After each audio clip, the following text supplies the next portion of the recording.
19 de abril, Dia do Índio. Os primeiros habitantes do Brasil.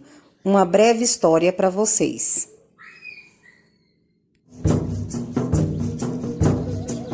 Quando Cristóvão Colombo navegou até a América em 1492, pensou que tivesse chegado às Índias, batizando de índios os nativos que encontrou. Porém, apesar de terem sido generalizados nessa classificação, os índios não se viam como um povo unificado, pois eram divididos em uma variedade de etnias sem qualquer identificação entre si. Acredita-se que os primeiros habitantes das Américas chegaram há mais de 20 mil anos, atravessando uma passagem congelada entre a Ásia e a América do Norte e então espalhando-se por todo o continente. Em algumas regiões, formavam civilizações avançadas. Já no Brasil, fragmentaram-se por todo o território, formando grupos de diferentes tamanhos. Eram sociedades comunais, descentralizadas e igualitárias, vivendo da caça, pesca e agricultura de subsistência, e em sua maioria seminômades, mudando suas aldeias de local conforme os recursos naturais fossem se esgotando, permitindo, mesmo que involuntariamente, a recuperação natural do solo abandonado. As habitações eram geralmente coletivas, chamadas de ocas, variavam de tamanho e forma entre as tribos, mas normalmente eram dispostas em torno de um espaço cerimonial, onde realizava-se todo tipo de atividade diária, além de celebrações e ritos conduzidos por pajés e anciões. As tribos eram formadas por laços de parentesco e afinidades, e mantinham contatos com outras comunidades através de relações de comércio, cooperação, casamentos, alianças e também de guerras, que eram comuns entre as sociedades indígenas, apesar de sua natureza pacífica. A virgindade era pouco valorizada e a vida sexual costumava ser livre de tabus. Muitos homens ofereciam favores sexuais de suas esposas a visitantes, como forma de cortesia. As famílias podiam ser monogâmicas ou poligâmicas, e o divórcio era algo corriqueiro.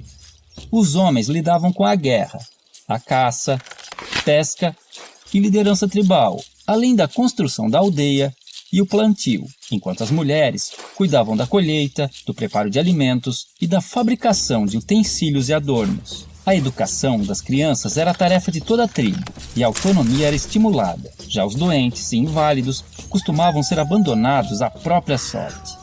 Os indígenas tinham conhecimento na fabricação de bebidas fermentadas e deixaram grande herança à culinária brasileira, com pratos derivados da mandioca e do milho. Sua dieta também era diversificada em proteínas animais, graças à caça e à pesca. Em festejos, cobriam seus corpos com pinturas, penas e plumas, e a nudez no dia a dia era comum e não causava vergonha. Por viverem em florestas, muitas vezes precisavam usar protetores genitais e tangas, mas mantas cobrindo o corpo eram raras. Muito higiênicos, devemos a eles o costume do banho diário. Mantinham muitos ritos e crenças religiosas, os quais podemos identificar por xamanismo, uma mistura de religião, crença, sistema de pensamento e configuração do mundo, em que acredita-se num universo não linear, sem início e sem fim definidos, onde o tempo se confunde. Não possuíam uma doutrina, assim como não acreditavam em um Deus único e supremo, tendo a figura do xamã, o pajé, como seu elo com o mundo divino. Em sociedades sem esses representantes, acreditava-se que os espíritos e antepassados se comunicavam com os humanos através de animais, sonhos e visões. Muitas de suas lendas tornaram-se populares entre os não-índios, enriquecendo o folclore nacional. O uso de alucinógenos, tabacos e ervas era muito comum nos mais diversos rituais. Orientados pelas fases da lua e conhecimentos astronômicos, entendiam as relações entre as mudanças climáticas, nas quais baseavam seu plantio e colheita. Antes da chegada dos europeus, acredita-se que existiam mais de 1.300 idiomas nativos, hoje reduzidos a apenas 270, que deram origem a diversas palavras da língua portuguesa. Não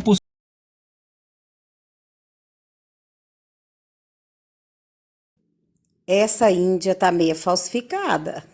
Observa aí. Não possuíam um sistema de escrita, mas algumas sociedades desenvolveram sinais e formas gráficas, cujo estudo pode revelar mais sobre seus hábitos.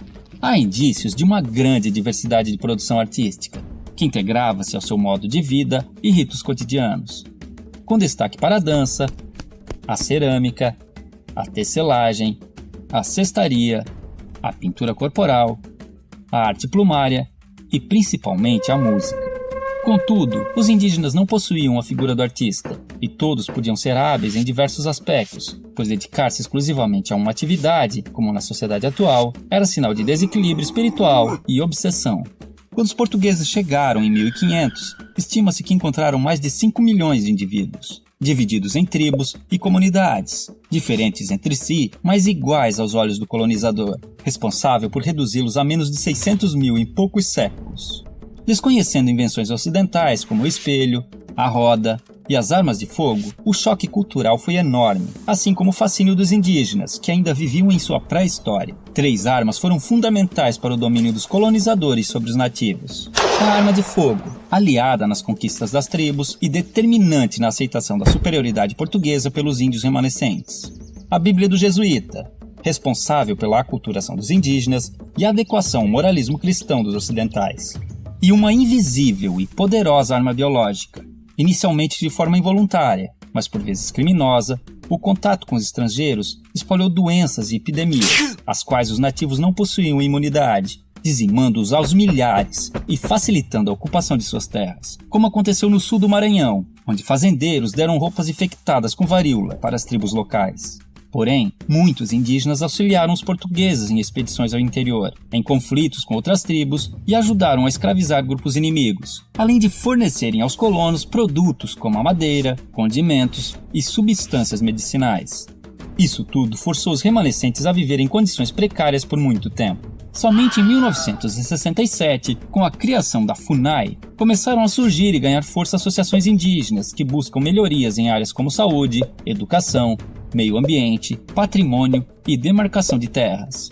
Em 1961, foi criada a primeira reserva indígena brasileira, o Parque do Xingu, representando um grande avanço nas conquistas desse povo. Há hoje no Brasil comunidades indígenas em todos os estados, e muitas lutam pela sobrevivência e manutenção de seus costumes e tradições, sendo constantemente ameaçadas pelo agronegócio, que busca expandir seu território, mesmo através de métodos irregulares. Muitos índios são mortos em conflitos ou expulsos de suas terras, acabando em situação de pobreza nas grandes cidades, vítimas de preconceito e violações de direitos humanos. Como se não bastasse, alguns povos começaram a sofrer novas influências de grupos religiosos neopentecostais, que, impondo conceitos como o pecado e a culpa, geraram conflitos internos, fazendo os índios verem no suicídio uma saída para seus problemas. Contudo, ainda existem tribos isoladas no mundo moderno, vivendo como seus ancestrais, principalmente na região amazônica. Outro caso interessante são grupos que vivem em cidades e reivindicam a condição de povo indígena, num processo conhecido como etnogênese, pois, de acordo com a antropologia, a etnia vai além dos traços físicos, sendo também um grupo social, e enquanto mantiverem seus sentidos e valores, se identificando como tais, esses indivíduos não deixarão de ser índios. Assim, podemos vê-los integrados aos hábitos modernos, e vivendo nas cidades,